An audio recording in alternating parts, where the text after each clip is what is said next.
మాట వినడం లేదు అనేది ఎంత పెద్ద సమస్య అంటే ఎవరు ఊహించలేనంత పెద్ద సమస్య ఇది.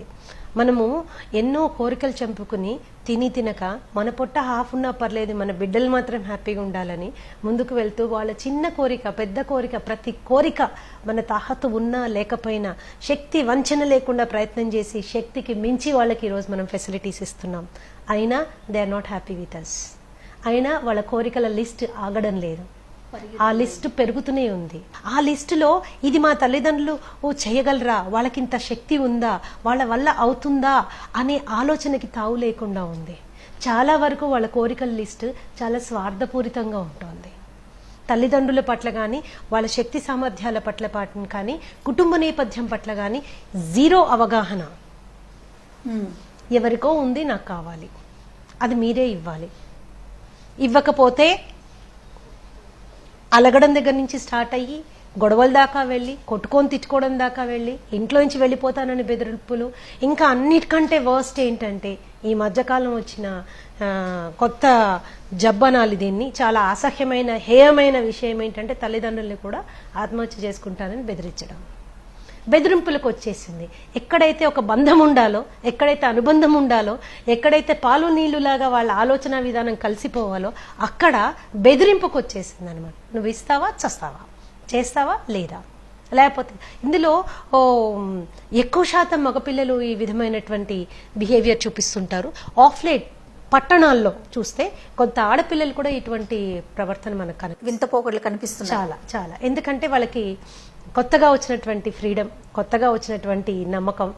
ఎన్నడకం రాజు గుర్రం ఎక్కితే కింద పైన అయిందంట. అలాగా వీళ్ళు కూడా కొత్తగా వచ్చిన స్వాతంత్రాన్ని ప్రాపర్గా హ్యాండిల్ చేసుకోలేకపోవడం అనమాట. సో ఈ కోరికల ఈ గుర్రాలని పట్టడం, వాటికి ఒక పగ్గం వేయడం అనేది తల్లిదండ్రులకి శక్తికి మించిన పని అయిపోతుంది అనమాట. మెయిన్లీ బికాస్ మనకున్న కోరికలు, మన పిల్లలు ఉన్న కోరికలు, ఇవన్నిటికీ ఎక్కువ ఇంపార్టెన్స్. వాస్తవానికి కంటే కళలకు ఎక్కువ ఇంపార్టెన్స్. అండ్ వస్తు రూపేణ, లేకపోతే బట్టల రూపేణ, లేకపోతే అలంకార రూపేణ మనం ప్రపంచానికి ఏదో మేము సక్సెస్ఫుల్ అనే ఒక మీడియాని క్రియేట్ చేయగలమనేటటువంటి ఒక ఫాల్స్ థింకింగ్ ప్రాసెస్.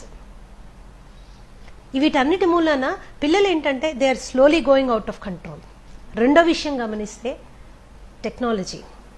మన టైంలో మనం స్కూల్లో టీచర్ కానీ ఇంట్లో తల్లిదండ్రులు కానీ వీళ్ళే విచిత్రమైన వింతైన ముఖ్యమైన విషయాలు మనకు చెప్పేవాళ్ళు. మనం ఆహా అని నోరు తెచ్చుకుని వినేవాళ్ళం. వాళ్ళని దేవుళ్ళలాగా ఇలా చూసేవాళ్ళు, అబ్బా ఇంత ఇన్ఫర్మేషన్ మాకు తెలుస్తుంది అని. లేదా మహా అంటే న్యూస్ పేపర్ చదువుకునేవాళ్ళం. కానీ ఈరోజు స్టూడెంట్స్కి, పిల్లలకి especially worlds information is a click అవే.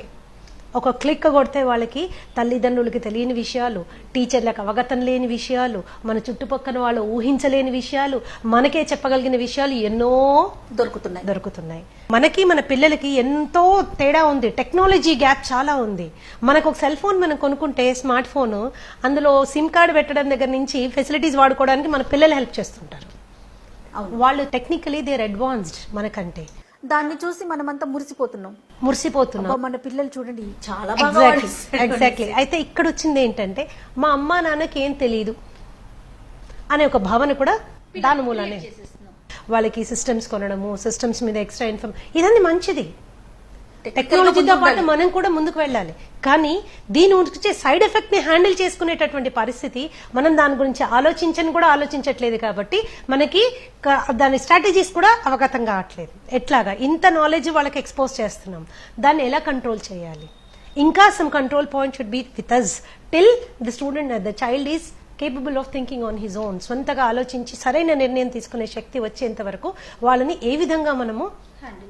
ఇక్కడ గుడి బడి రెండు చాలా బ్రహ్మాండమైన పాత్ర వహిస్తాయి. కానీ చాలా అన్ఫార్చునేట్ సిచ్యువేషన్ ఏంటంటే గుడి బడి రెండు మిజరబుల్ గా ఫెయిల్ అయిపోయినాయి.